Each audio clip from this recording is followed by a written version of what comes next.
Yeah, okay, I get Oh no, this is awesome.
Alright, good evening cats. We are about to begin the live stream. Just give me a few more seconds to set up the last things on our end, and then we will see you in 30 seconds.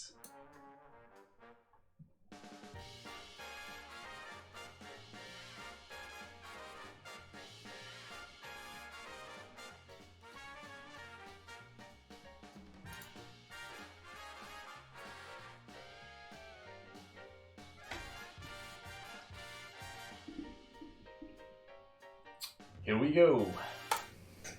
Good evening, cats. Vincent here. I am the director and founder of Kaiserreich Cinema. For those of you who are joining us for the first time, we are a collective of artists, actors, and writers who make content in the world of Kaiserreich. We also have a web shop. We are running a Christmas sale right now, but we are here tonight to celebrate the release of Kaiserreich Radio, the second episode of the first season, written for us by Alex Midgman-Dunk and Sean Roach. To give an introduction to this new episode, which is set in a syndicalist timeline, I have Alex and Roach with me on call, so you guys can unmute yourselves and I will get you on a full screen. Let's see what we got. Alright, Alex, Sean, can you guys hear me? I can hear you. I think we are live. I can hear you. We just need a minute to make sure that our audio is working correctly, so give it a minute while it goes into live. And give an introduction to this new episode, which is set in a syndicalist timeline. I have Alex and Roach. I'm literally turning my computer on you guys right now. Can I just got unmute yourselves, and I will get you full. All right, it looks like everything's working, so we can go on ahead. Alex, this episode is called "The People's Voice." It is set on the same day as Royalist Radio. So we are rejoining Nicholas Faircrest in a completely different timeline. This episode is a syndicalist one. It is set on the same day as Royalist Radio, yet in this timeline we find Nicholas Faircrest as a convinced syndicalist broadcasting from London in the UOB itself. Can you talk a bit about this Red Dawn timeline and the events that kept Faircrest in the UOB? Yes, sure. So we wanted to go between episodes 1 and 2. We wanted to go polar opposites. So if you're not familiar with episode 1 sees our character of Faircrest in Canada, broadcasting from Canada in this Royalist Radio, very pro-monarchy. So we wanted to show basically the total opposite to that. And this Red Dawn timeline came about as the idea of it was in the head canon for me anyway. Faircrest was a bit in 1925. He saw the plight of the people and he kind of went along with it rather than staying a staunch monarchist. And he stayed in the UK and his career progressed from there. And now the Royalist Radio is gone. That's a different thing. And we've got the People's Radio, which is a sort of late night talk radio discussing the plight of the people within the Union of Britain. And this Red Dawn is the idea that basically syndicalism in various forms has gotten the upper hand across the world, and the old regimes are starting to be pushed back, and you'll hear that in the radio. All right, really interesting. We also have Sean Roach with us, who was a writer on this episode. Sean, can you tell us what your role was, because you're a new addition to the radio team? Well, yeah, I was given by Midgeman, or now Alex. Sorry, another name. Sorry. Me and Sean work together a lot, using screen names. So yeah, practically married. I was given a prompt, and when I received, I was given basically free reign. I just had I had some little bits that were given to me as kind of guidelines, and then I wrote the previous. I wrote all of the a sentence long or preamble, kind of like a taste of it, and then we went off and just figured out what worked and what didn't. Got it all together, and then I wrote basically all of it. Alex helped. Yeah, Alex helped with proofreading, I guess, and changing some things for Faircrest himself. Yeah, I was basically given free hand. He didn't even see the script. Yeah, all right. So Sean is joining us from his car right now. He's roaming, so you guys will notice the audio is a bit jumpy, but after the show it'll get better in 30 seconds. Yeah, you'll be back with us once you get inside. So one final question for you guys before we get into the radio show itself is we have Nicholas Faircrest returning in this episode. Are there any other characters we will see returning from Royalist Radio into this new episode? Like, what about the Kestrel of the Azores, which was a piece everyone really loved in the last episode? Yeah. So the Kestrel themselves doesn't recur in this particular episode, but we've got the same. This episode matches a similar structure of the first episode. So we do have a character within this episode. Patrons will be aware of this because we did a secret stream for patrons earlier in the production cycle of this. But we do have a similar character being brought in, and we've actually got relative extra. Yes, yeah, it's a possible relative to a character that already exists in the further world of Kaiser Cat Cinema. So. See if you can guess the link there. Is it the CSA lady we're talking about for this one? Yes, yeah. Okay, yeah, that's a very interesting link. We'll definitely want to do something more with it. While you mentioned Patreon, let's put a shameless plug in the middle of here, guys. We are Kaiser Cat Cinema on Patreon if you would like to support us, as well as have access to some exclusive behind-scenes footage, which usually is generally work-in-progress stuff. We don't usually immediately share to the public. We will always share to our patrons first. It's a great platform for us with people who are very excited about our content to see what works, what doesn't work. For this episode in particular, we actually did a live stream with Alex and Sean it was pretty early on in the process because it was about a month and a half, 2 months ago. Basically it was my first. Well, it wasn't my first read of the script, but it was my first live reading of the script, and I tried to do it as much in character as possible. And Sean read in for maybe other characters that are in this, and we sort of live spoke about different pronunciations, bits of acting, bits of that's not how someone from that period would have said that sentence. We reworked it then, and it was a sort of a live creation discussion. So patrons get that as an extra thing. They can hear the process, get the behind the scenes access to stuff like this being made. All right, so I think that's about all the intro we have for right now. We are going to go straight into the radio episode. Guys, I'm going to cut off this Discord call. I'm going to mute myself as well, guys, because I will be painting some... I'm going to keep it in light sketches, just to entertain you guys while you're listening. For those of you who want to watch the video, the rest of you can just go audio only, because we will be playing the full Kaiserreich Radio episode. So I am leaving this call. See you guys in 1 hour. Sean, you just made it. Oh, you just made it. We were just about to cut the radio. All right, we'll see you soon, Sean. Everybody enjoying. We'll get back to you in 1 hour. Okay. Right. Oh, okay. Yeah. Right, see you guys. We'll also be watching the YouTube comments and like logging your questions for the Q&A part, which will come after the video. Anyway, guys, I'm leaving. There we go. And without further ado, I am going to start. And I hope all of you enjoy Kaiserreich Radio Season 1, Episode 2, The People's Voice. Muting myself, I'm going to paint a bit while we listen.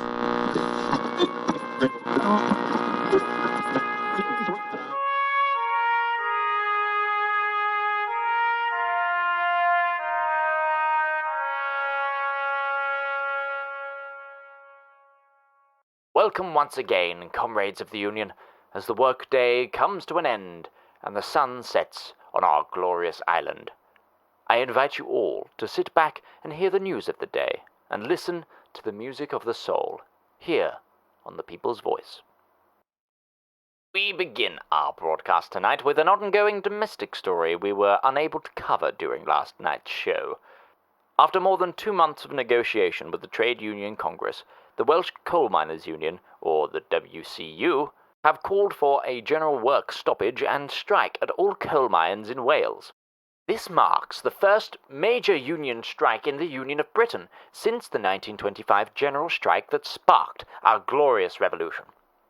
The TUC have moved to declare the strike illegal due to the current hostilities in mainland Europe and the Americas, whilst the WCU have released statements that outline their demands to the public. The chairman of the WCU had this to say this afternoon in Cardiff, and I quote, "With so many of our comrades out fighting, a lot of my people are having to work 2 or more shifts in a row. Worksite accidents have gone up. All we want is some fair compensation for our labour and injuries." End quote. Since the start of the strike, there have been several clashes between the strikers and police, such as one particularly violent clash in the small village of Cwmflynfig, where strikers are reported to have damaged buildings and police vehicles. Police were able to regain control of the village after a reported 100 individuals were arrested, and a further 19 were reported dead. The WCU has stated they will remain on this course until the TUC are willing to work with them, even with calls from other miners' unions for the WCU to halt the strike and come back to the negotiation table. It is, after all, for the good of the nation. We'll have a more in-depth discussion on the situation with tonight's guest after this. Please enjoy this jaunty take on an old classic.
Tonight on the broadcast, we have a very special guest, Comrade Walter Peterson, the chair of the Metro London Regional Board for the Trade Union Congress. Welcome to the People's Voice, Comrade Peterson. Thank you for having me, comrade. It's a pleasure to be here. First of all, I would like to give you the chance to speak on the TUC's current stance on this strike.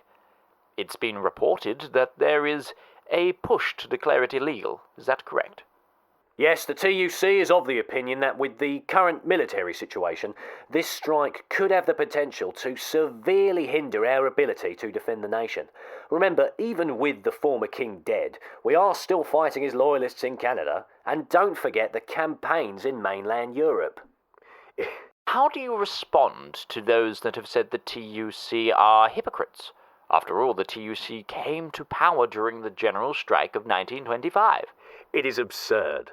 The strike of 1925, right, was the response of the common workers of Britain to the leaders of the time's harsh policies that were grinding the common man to dust. This strike by the WCU is just a play at trying to twist the screws on the TUC. Not only is it illegal, it's downright treasonous. And what does the TUC have to say to the chairman of the WCU, who but hours ago threatened to have the WCU withdraw from the TUC altogether? It's a preposterous idea and it reeks of desperation. It also further illustrates the need to bring this entire ordeal to a close. I mean, that kind of talk could seriously hurt the unity of the nation. Is that why the TUC have called I'm sorry, for the I just have to reiterate. That kind of language is exactly what the enemies of the revolution want, for us to be at each other's throats and for us to break apart from infighting. That certainly is true, comrade.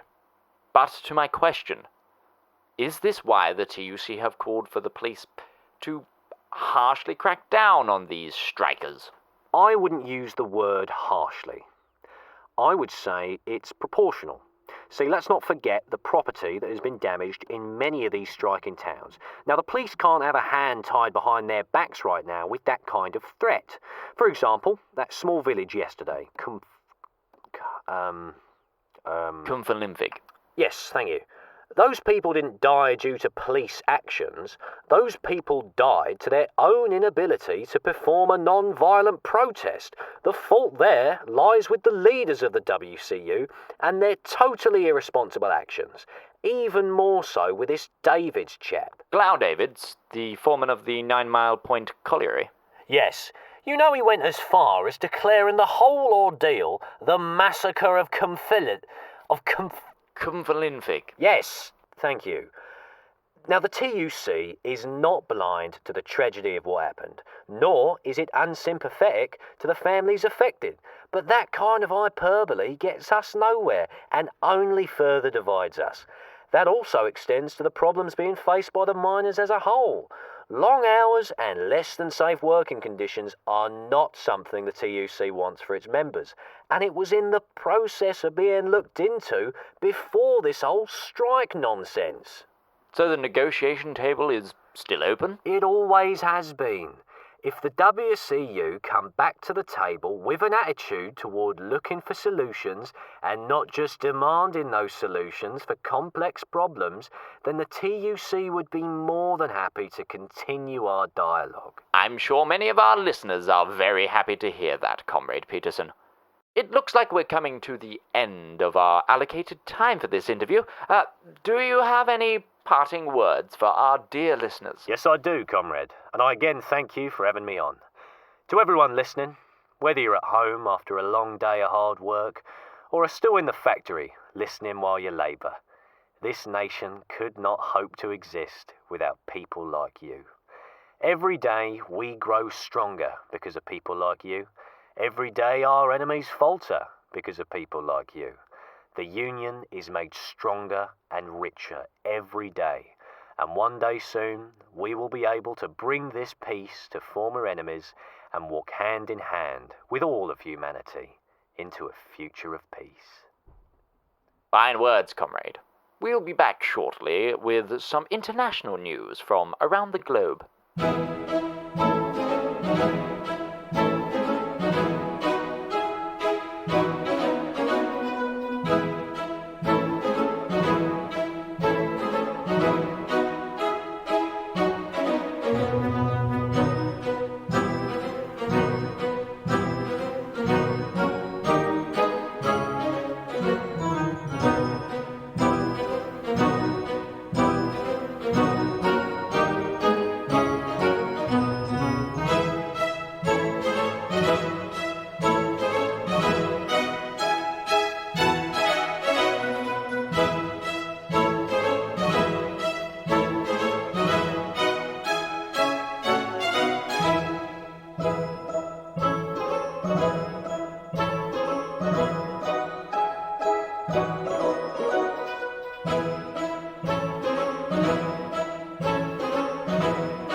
Welcome back, comrades, to our international news block, where we report the goings-on of the world for the everyman. First, we will be looking just across the channel to continental Europe, where a recent story has been gaining the attention of everyone. With the forces of the Third International marching ever onward from victory to victory, the tyrant Kaiser is reported to have abandoned his wartime bunker east of Berlin. While en route to a secure area in eastern Prussia, his convoy was ambushed by local pro-syndicalist forces just outside of Tapiow.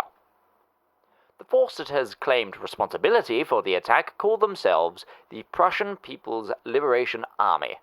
This force has, in recent months, taken control of the city of Königsberg and much of the coastline of eastern Prussia. This force has also claimed to have taken the Kaiser prisoner and have him under guard in Königsberg. This claim has sparked a whirlwind of diplomatic talks with this group from many nations to try and secure the extradition of this tyrant.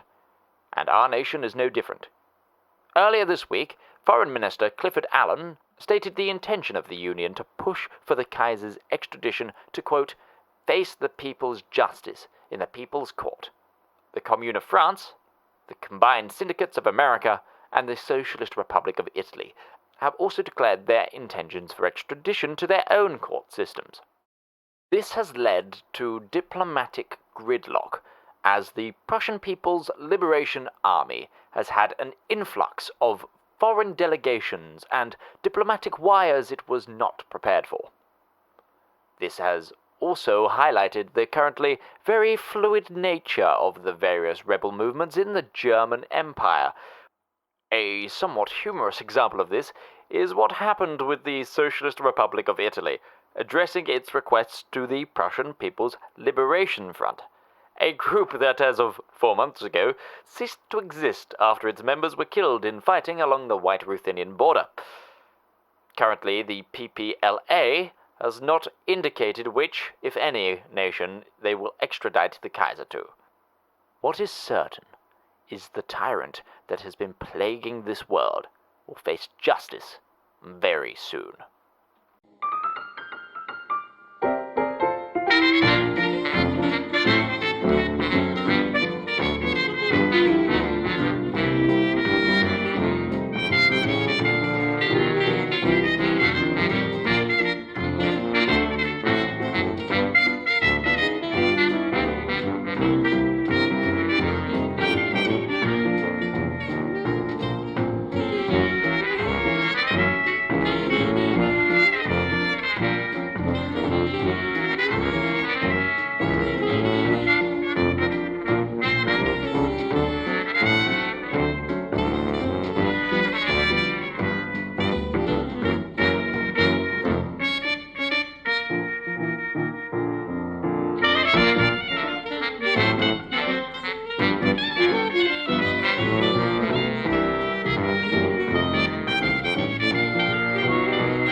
Another story that once again shows superiority in our cause comes out of the Far East, from our comrades in the Indo-Chinese Union.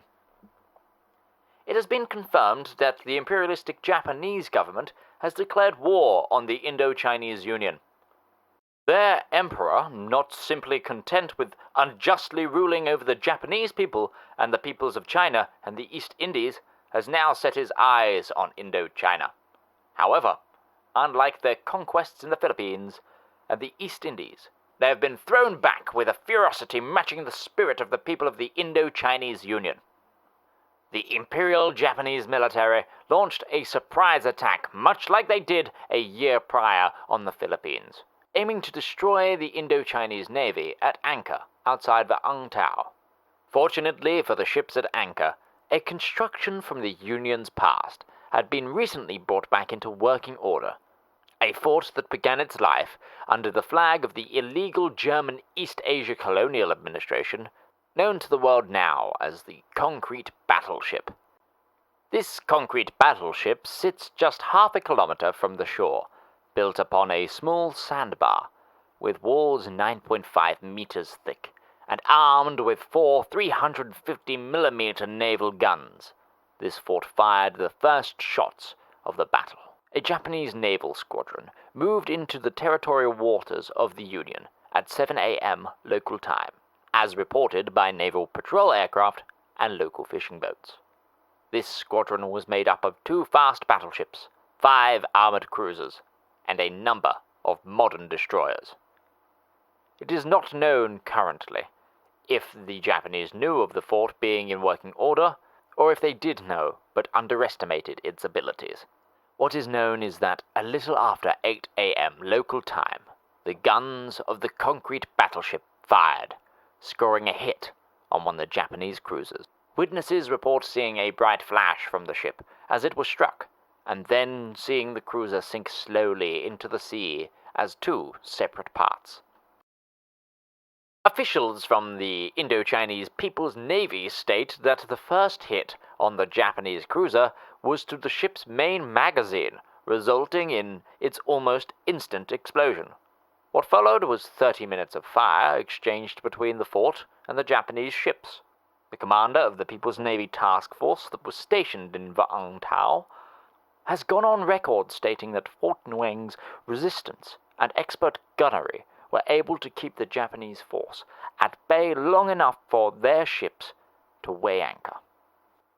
With 1 cruiser sinking to the bottom of the bay, and another of their fast battleships having suffered a hit to its bridge in a following salvo, the Japanese commander must have thought it better to run than stick about fighting the People's Navy, as soon the Japanese force turned about and had moved full speed back out to sea. The Indo-Chinese Union government have reported that 72 of their brave soldiers lost their lives in the battle. All are reported to have been issued the People's Star, the highest military honor in the Indo-Chinese Union, posthumously for their gallant sacrifice in the face of imperialism. With that, my comrades, we come to our midpoint break for this evening's show. Please enjoy this music to free your mind and steel your spirits.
Welcome back, comrades.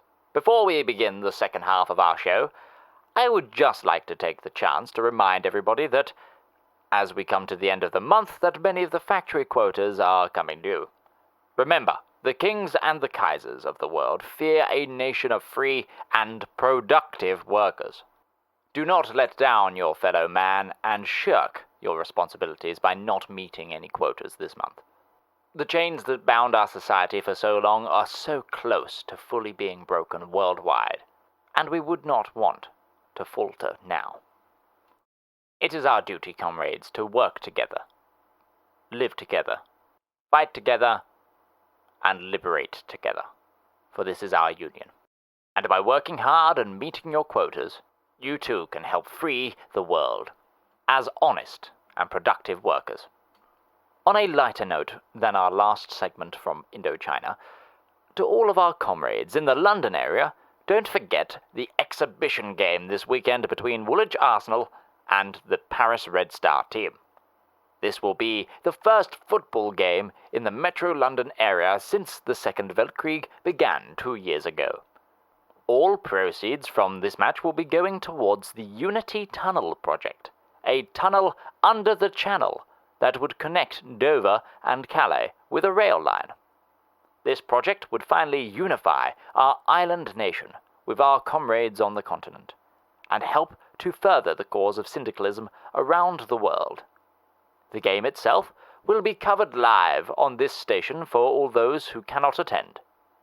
Whilst being the first game in the Metro London area since the start of the war, it will also be the first match held at the new William F. Cluster Memorial Field. This field was named after a local boy that was one of the first killed in the general strike of 1925. A boy of just 15 that was killed in the crossfire when government troops violently tried to stop a force of striking workers. A fitting first match for this field, I would say. There are currently still tickets available for 95 pence for adults, and as a special offer, children under the age of 10 get in for free. So, if you would love to help fund a noble project for our future, or just to go and cheer on our comrades taking to the pitch, get those tickets while they're still available. I know who I will be cheering for. Now for a piece that's a bit different to our normal, peaceful programming, but this piece has been making waves across the continent. And as we're promoting unity, I thought this radio show should too.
We have one more international story for tonight's program. while our soldiers work with the forces of the Combined Syndicates of America and pro-syndicalist Canadian forces in the liberation of Canada from the misguided royalist forces on the other side of the Atlantic, we should take care not to forget the strength and sacrifice being shown in this far-off conflict. With this in mind, I would like to highlight one such story that has been getting much attention in the Combined Syndicates press, and that has only recently made its way across the pond. Weeks ago, before the current siege of Vancouver, before our forces were able to break the Dominion's Fraser Line, and when our forces were still threatened by the prospect of being thrown back along the border, a small battle was fought. If lost, it could have resulted in our forces being delayed or even being outflanked. In the Canadian city of Surrey, units of the CS Army had been fighting street to street for months. The battle lines had been static, and any hope of a breakthrough had long since been snuffed out by the sounds of distant artillery and the clouds of ash from burning fires. Unknown to the Allied Syndicate forces fighting in the city, the Royalist Military Command had been building up for an attack to throw back our comrades from not only Surrey, but all the way back to the border. It is not currently known how large a force carried out this attack, as concrete information in such a fight is always hard to find. But when this attack was launched, it was met with the stubborn resolve of ours and our allies' soldiers. One such case of this resolve we will be focusing on is that of Corporal Jennifer M. Myers. Comrade Myers' unit had been posted along King George Boulevard for weeks, fighting off repeated Dominion attacks and keeping the road closed to enemy traffic. On the morning of the 17th of April, well, this was all about to change. Dominion forces began to move across the line, including towards Comrade Myers' position. Unlike most of the recent battles that Comrade Myers' unit have fought with the enemy, they now have to face heavy tanks with large amounts of infantry supporting.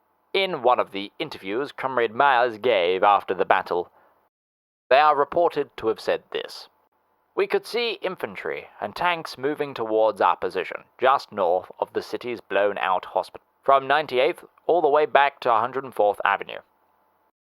What ensued was 6 hours of harsh building-to-building fighting, the likes of which has rarely been seen before.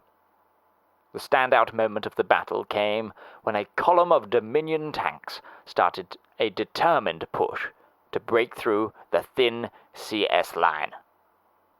This is where Comrade Myers comes into the story. She, along with 20 other soldiers from their original unit of 400, set up a killing field on either side of King George Boulevard. They waited in secret in the rubble of the buildings flanking the street. They waited in silence for the perfect opportunity to arise. And boy, did that opportunity come knocking. When the large column of tanks was in the perfect position, these brave soldiers used what little anti-tank weapons they still had left. Some are reported to have used makeshift firebombs. These firebombs are sometimes colloquially known as MacArthur cocktails, after their wide use by Federal troops in the Second American Civil War, but now our commune brothers used them to beat back Royalist forces. This attack destroyed the first 3 and last 2 tanks in the column, thus trapping the Royalist tanks on the street with nowhere to go. After a further 20 minutes of fighting between Myers' soldiers and the trapped tanks, the crews of the enemy vehicles put their hands up in surrender. The small group of CS troops, now down to just 15, took prisoner the 89 tank crewmen and their machines. While this victory is but one of many that day, it highlights the drive and the sacrifice these soldiers go through on a daily basis. I would be remiss if I did not take the time to talk about the soldier that had the most impact on this victory. While Corporal Myers has said that she was just doing her duty, and that the real heroes were those that could not be here today, it is a fact that due to her quick thinking, in the face of overwhelming odds, she and her ragtag group were able to stop what some have said may have been a crushing attack. A little bit of information about our comrade Myers here. As a native of Des Moines, Iowa, she first signed up to the CS Army when the Civil War was afoot, and apparently she was one of the first to sign up in her state. Even with the end of the Civil War, she stayed enlisted in the Army as she felt, and I quote, "She feels the need to help those that need help, and to break the chains that bind many around the world." Quite the soldier. A true paragon for all of us workers to look up to. Comrade Myers received the Workers' Service Medal with Combat Star for bravery in the face of enemies to the people of the CSA. Rightly deserved, and well done her. And now we have a piece of music that came out of the syndicates during their Civil War. This beautiful piece will really get the Red Spirit going.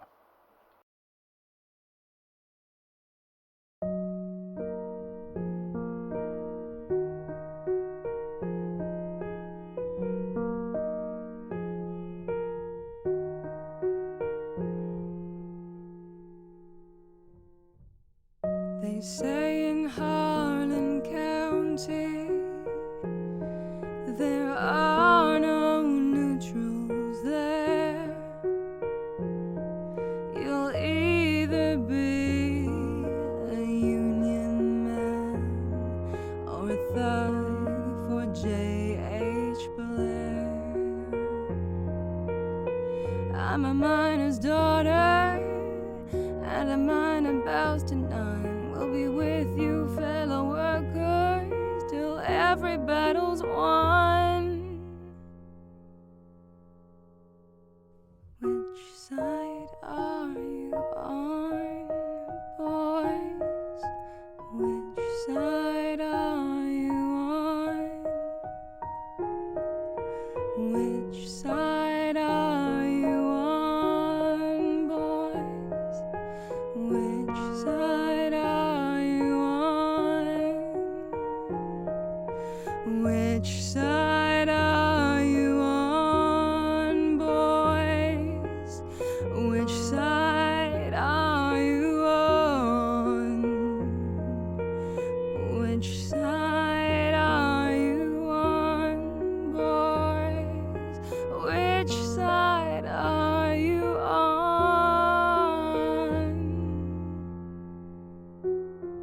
Come of all you good workers, good news to you I'll tell, of how that good old Union has come in here to dwell.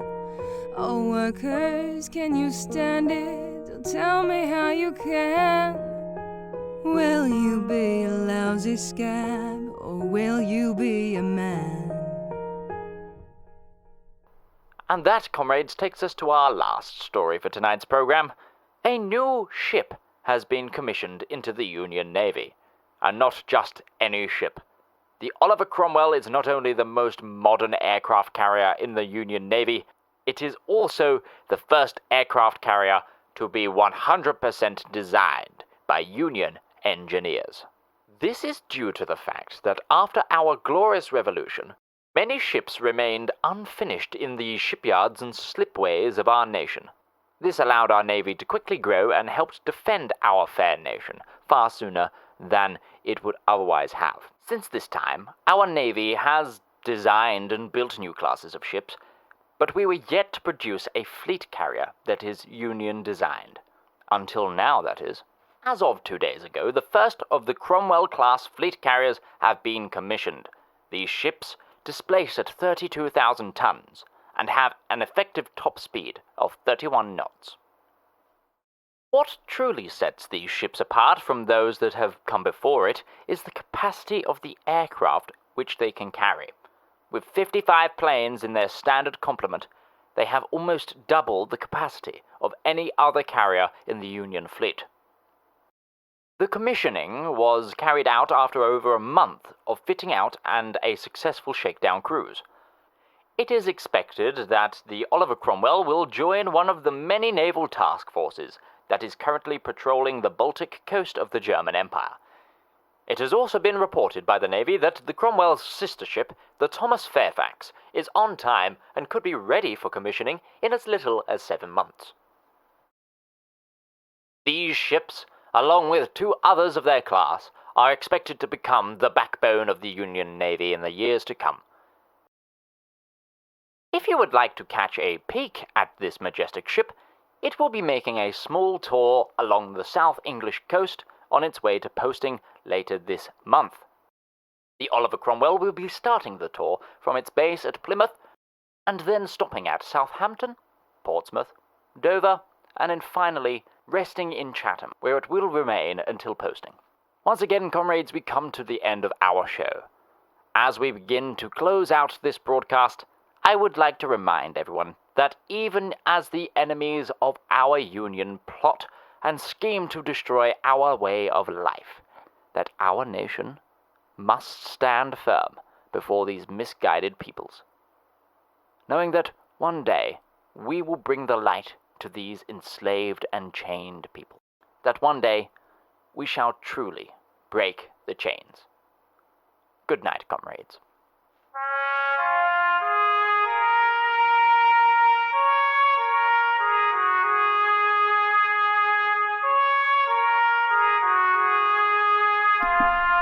As you guys can hear, we have reached the end of our show.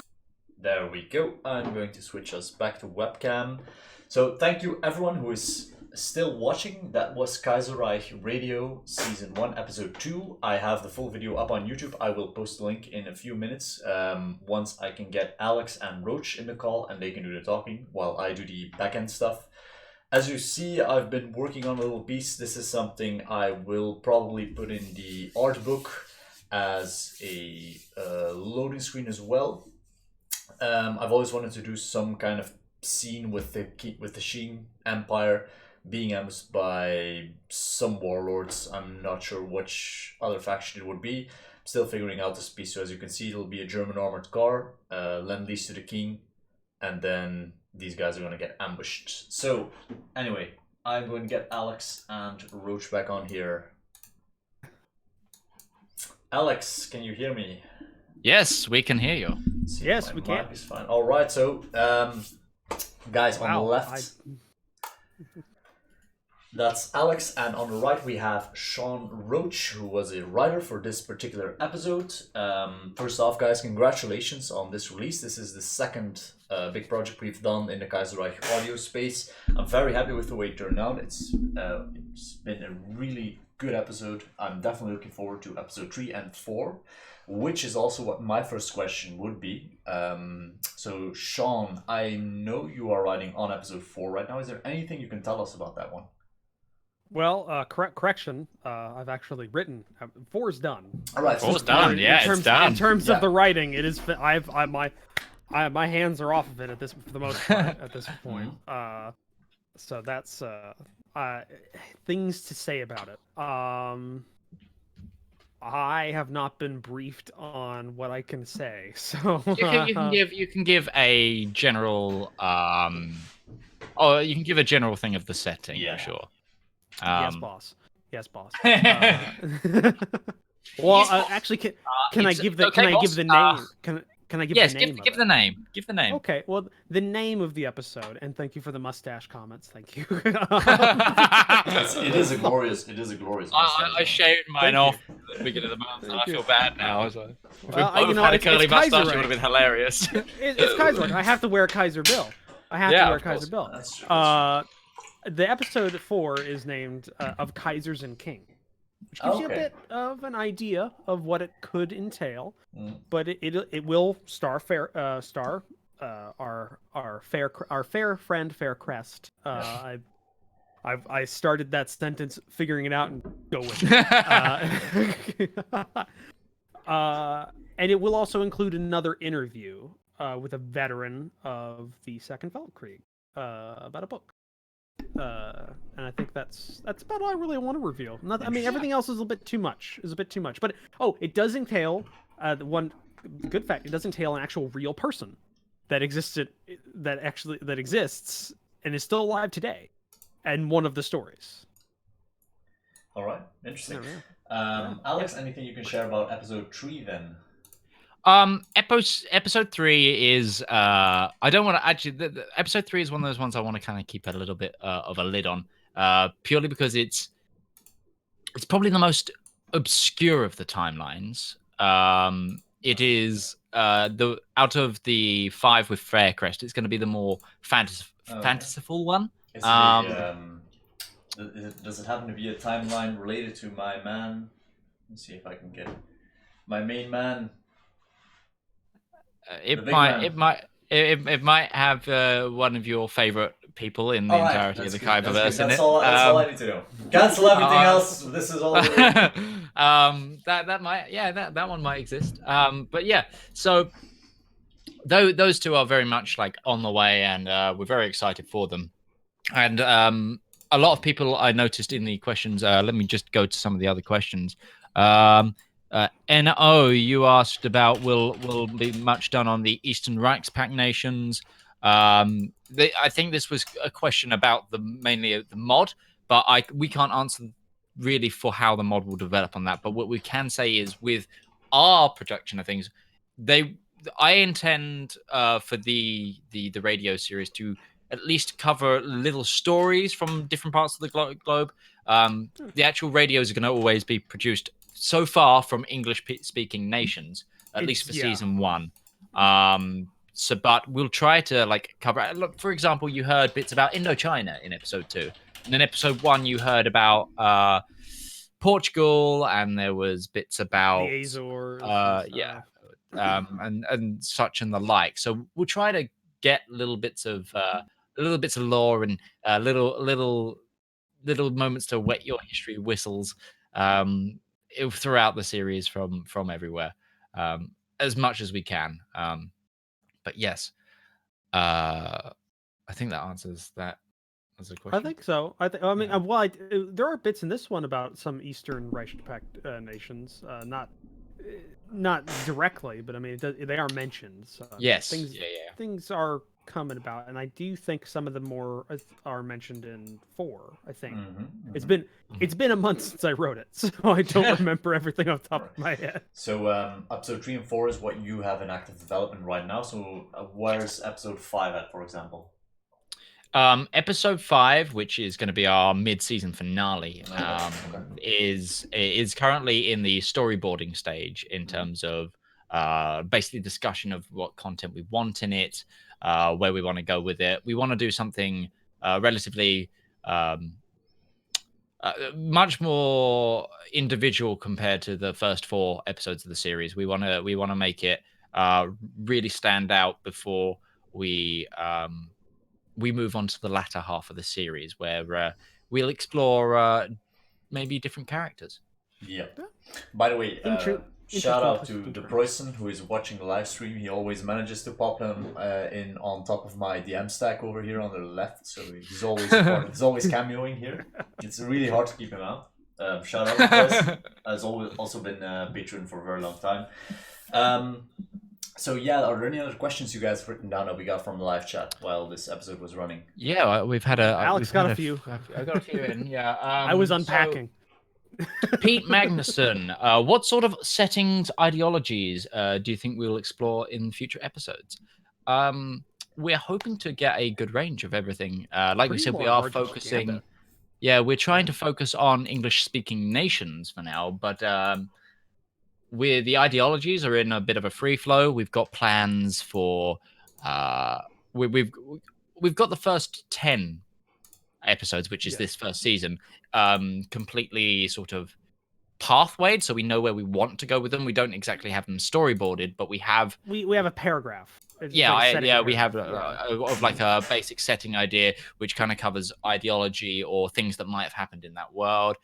We definitely want to go into the Civil War. We want to go into other parts of the empire, not necessarily Canada or the Union of Britain. Go to places like Australia and discuss those, or other English-speaking nations around the world.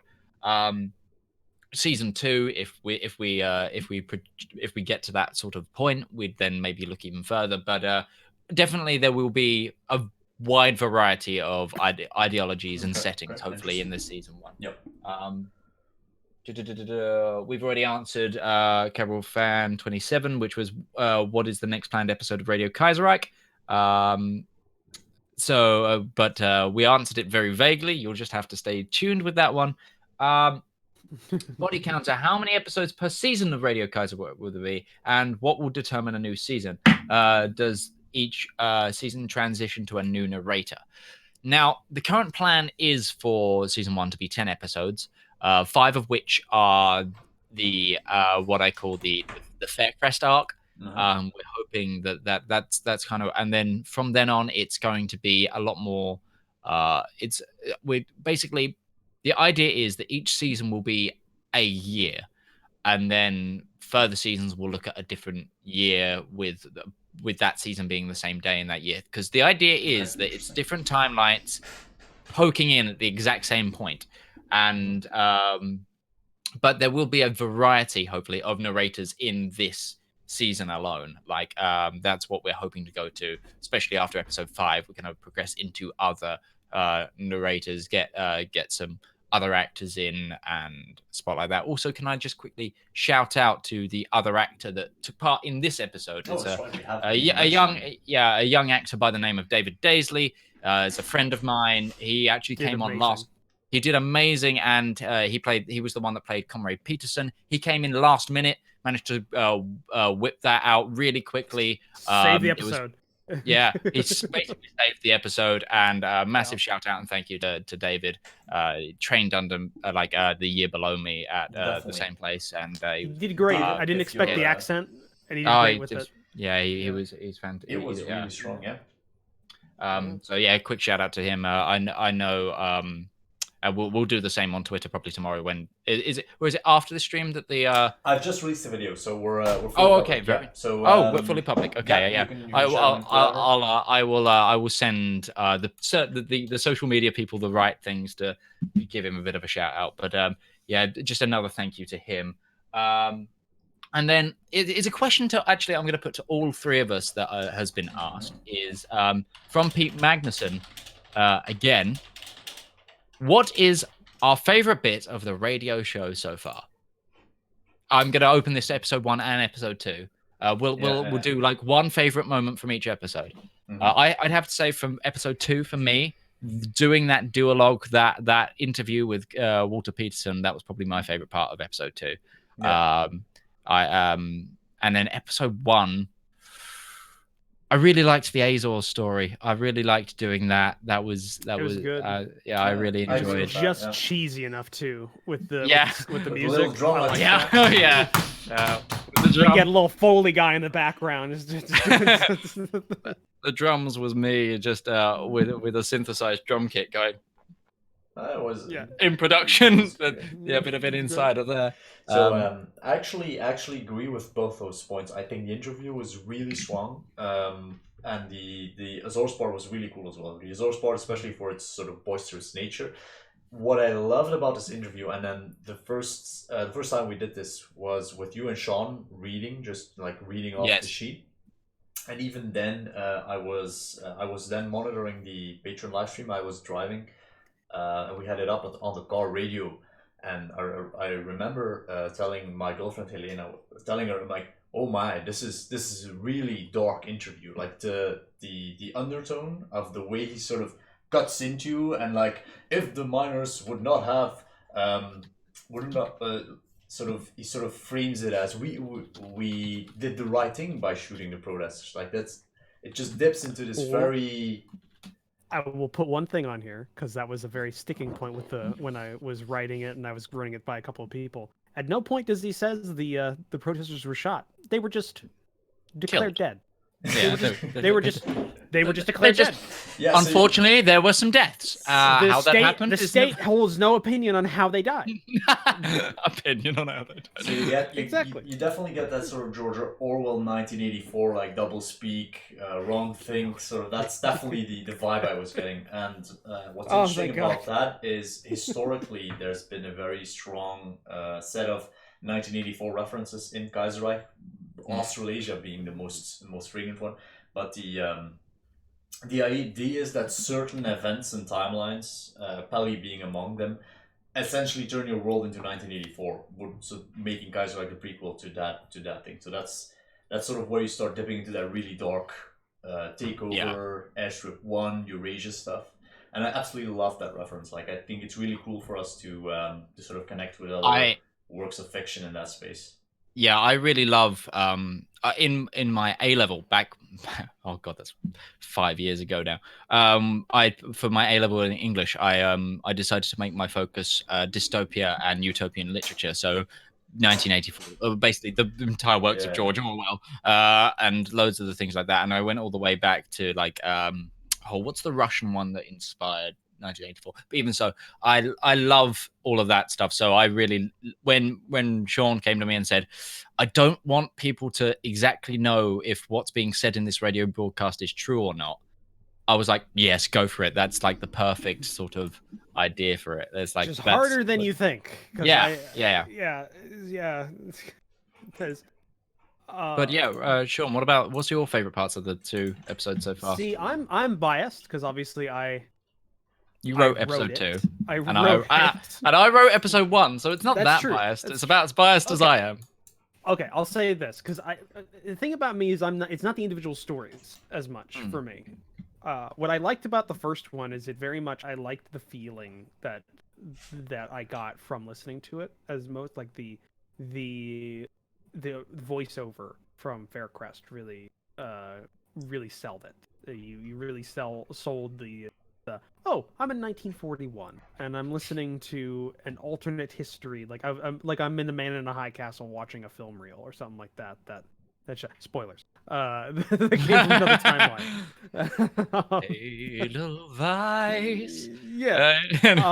But so I love that about it. It was really good and it was a good setup. And I liked it. It was very straightforward as well, which helped me when I was writing 2. Because if anybody doesn't know, episode 2 is the first actual script I've ever written. I've written things like for like D&D and things, but I've never written. You've always been a story writer, but not a script writer. Script is a new format. I don't do dialogue. So this is very big. And I'll say for episode 2, what I liked the most was I actually really loved the Japanese attack on the concrete battleship. That was my favorite thing to write because that was one of the ones where I don't even know what's true. Because even during when we had the Kaiserreich team go over and make sure everything was like, A+ good for the canon. The lore, for the canon. Lore. They brought up a couple of things, and I was like, that's the point of the story, and I was like super happy about it. They were like, why would the Japanese attack a surprise attack without any aircraft? I was like, yeah, why would they? Yeah, ask the question. Yeah, that's the question you ask. How did they destroy a cruiser in one shot? Yeah, how did they do that? How did they lose 100 people in only like a 20-minute fight? Yep. A single shot straight through the ammunitions. You don't know what's real or not in this entire episode. For all I know, nothing. Because that's the thing, I don't even know. Like I have ideas, but I don't know what's true. This is what I think. Faircrest just gets talking points, and he's talking about them because he's a party man. In a way, this might be an even darker episode than the last one, and that's saying something because the last one was a Bali timeline. Yeah, that's pretty dark. Oh, I think this is in some ways, just because it definitely illustrates a takeover of the independent media. Like Faircrest is a party man in this. He's not independent.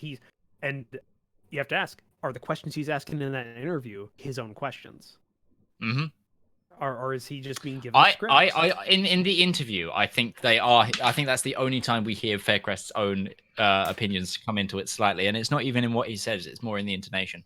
Especially when I was acting that part, I was like, so. But the TUC said that's a sort of. I think like some of those questions that he asked maybe weren't part of his original script because it's the way he gets the other party official riled up, sort of thing. Yeah. He has to interrupt him that one time. Yeah, exactly. I need to reiterate this point. It throws Faircrest off. I also, I guess, side thing, just because I don't think it got brought up, is I love the little joke because I was told to have a little bit of comedy. Kumpfalinfig and Peter and the hardest word I've ever had to say. Was that a thing that carried over from the first time we did the live stream with the patrons? Because I remember no. That was in the script. That joke was already scripted, but the irony is that it took me about 3 months myself to learn how to say Kumpfalinfig, because the Welsh language is awful. I'm sorry if anyone here is Welsh, but as someone who only speaks English, it's terrible. Yeah. But I love that bit because it made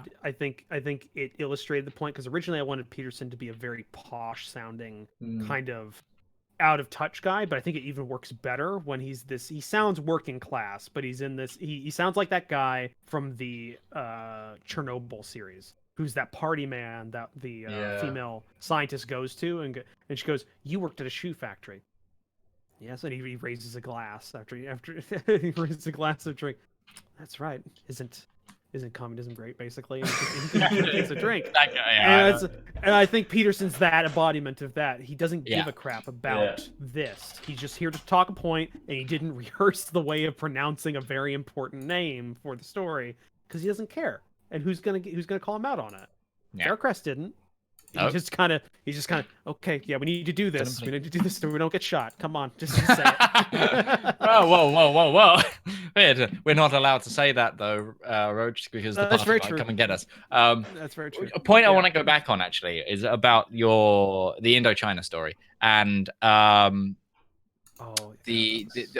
it's actually based on the idea. Like, your idea from it comes from something that's true. The whole concrete battleship idea. Yeah, no, that's a real thing. Fort Drum. Yeah. If you look it up, Fort Drum is a real. It still exists. It's just not being used. But Fort Drum was a pre-World War II installation by the American Navy.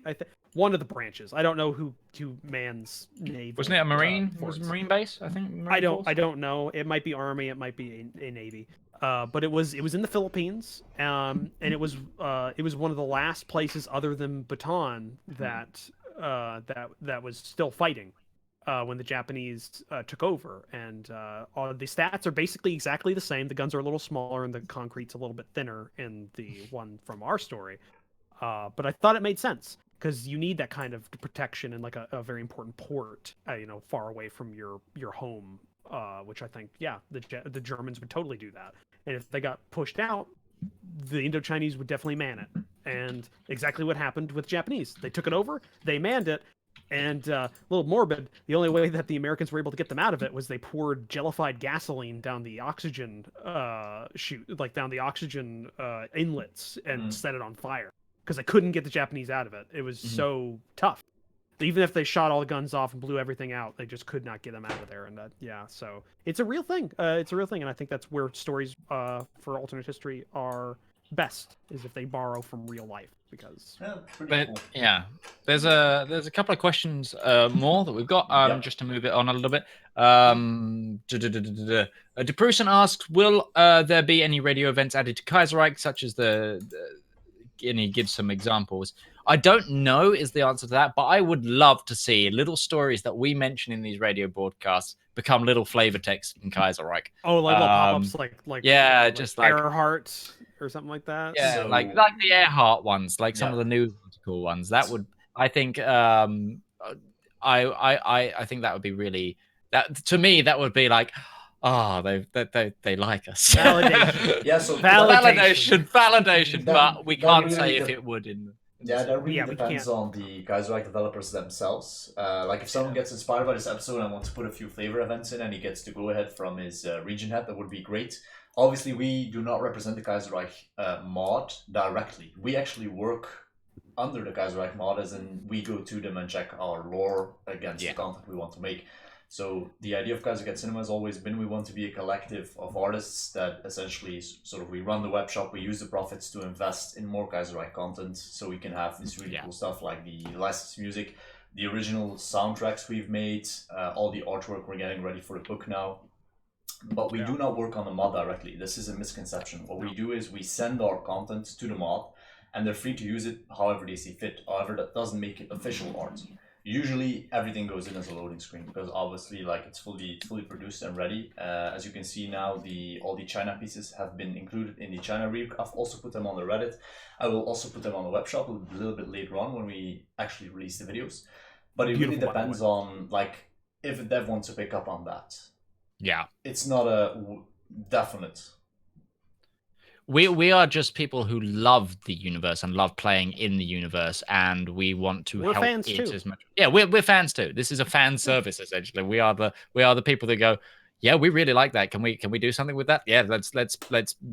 Vincent just went, I want to draw some of this stuff, and I went, I want to make audio plays about this stuff, and that's kind of how it evolved essentially. Yeah, definitely. I wanted to write, and then I was approached for something that I was definitely unqualified to do. I mean, that's got to start somewhere. I would. An hour-long script is probably not the first thing you want to do. Well, you did it. We're gonna start. We're gonna do 2 more questions that we're gonna run off for today, guys, because I think our live stream is running over 1 hour 30 minutes. That's about where I would want to cut it. Any chance at an episode based in a dystopian Kaiserreich world, like from Pelly's American Union State or Foster's Combined Syndicates? It's not out. I mean, it depends on how you view things. This could have been a dystopian one. You know, if you're very staunchly against syndicalism, which I know some of the people in the chat very much were, because we were watching the chat. I mean, yeah. They probably didn't think it was very utopian. The chat was all like that robot from Fallout 3 that was like... Yeah. Oh, I would also just say, little side question. Somebody was asking about the current what CSA was in this episode. Like, there's no clarification on it and everything like that. Just side thing. Reed is still in charge in this one, in my mind. Yeah. Reed in for the CSA, yeah. But we never stated for the UOB. We never stated a party, and that's kind of our point of it. As well, I think. You can't tell. It's just you are a worker sitting in a house or on a factory line, and you're listening to this, and it's just what it is. All right, let's do one final question for you guys. You have anything on that list, Alex? I've got. Make it a good one. I've got. Oh, okay. Yeah, all that bluff went away. Here's the one I want answered. When can we? This is not from me. This is from Body Counter. When can we get an artist portrait of our top-notch lad, Nicholas Faircrest? That is, that's Never. in a difficult situation. No, Never. So what He never gets drawn. He's a shadow. He's just a shadow. Well, actually, I do feel like we could do something with. We do have an idea of what he will look like, Alex, because we have an inspiration folder that we swiped together. Yes, we do. And I may have mentioned this during the last live stream. I don't remember, but a few people have brought up a very similar question to that. And the idea would be that at some point we will do some posters, essentially promotional posters for radio shows in different timelines, which contradict each other. So one of them would be an anti-Nicholas Faircrest Union of Britain poster, which is like an do not listen to reactionary radio. The consumption of reactionary media is a crime in the Union of Britain. And then the piece would be something like Nicholas Faircrest or drawing a caricature of him dripping venom into the ears of the people of Britain. And a very dramatic title like, do not listen to Faircrest, do not drink of his lies or his poison, like something like that. And then we would flip it all around in another poster where he would be like, Nicholas Faircrest, the people's voice. So that's definitely something I want to explore, which will have an actual depiction of Nicholas Faircrest. We do know what he looks like, but I would say let's keep it under wraps until we have a good drawing of him. Oh yeah, 100%. We can't say he is fairly good looking. He is a very handsome man. Very handsome man. Anyway, guys, a great voice too. Do you have anything else to add before we end the live stream for today? Yes, just thank you everybody for staying tuned for the Q&A and for watching and listening to the second episode of the series and your continued support of Radio Kaiserreich. It's really humbling to see so many people just so interested in it. And if you did have any more questions for either myself, Roach, or in fact Vincent, we are on the Discord, and we will try to answer as much as we can if you just try and talk to us there. And again, we hope to see you in the next one, whatever that will be. So you can check out a Discord link in the description of the YouTube video. You can always ask us questions through the YouTube comments. We'll be answering them both on this live stream video as well as the actual radio video, the link to which I've posted. I want to do one more commercial thing before we go, and that would be we are running a Christmas sale on the web shop. So that's going to be 20% off. If you would like to, if there's some things you still want to grab, make sure you do it before January 1st, which is when our sale will end. Webshop has been really great this year. We have surpassed $2,500 of orders, which is great. We are also sending 25% of our profits to the Kaiserreich mod, so they will have some budget lined up in the next year. We will do a finance live stream at some point where I talk about the finances and how we want to invest the money and how we have invested, because essentially we are a zero-sum operation. We do not have any money left because we've put everything into new content, and what our plans are for the future. I think that's where I want to end it. Guys, are we going to give them the sign off now? I know how it works now. So because OBS cuts immediately once I press the button, what we'll have to do is say "see you later, cats," and then hold until I say you can stop. Right? So there's I know. All right. Yeah. So guys, thank you for joining with us. This was our last video for the year. We wish you a glorious New Year's Eve, and we will see you again in January with new content, new art, new everything. See you later, cats. Bye bye. Yeah. I am going to press. I think we need to hold this for like at least 5 seconds. I'm not exactly sure. All right, let's. I'm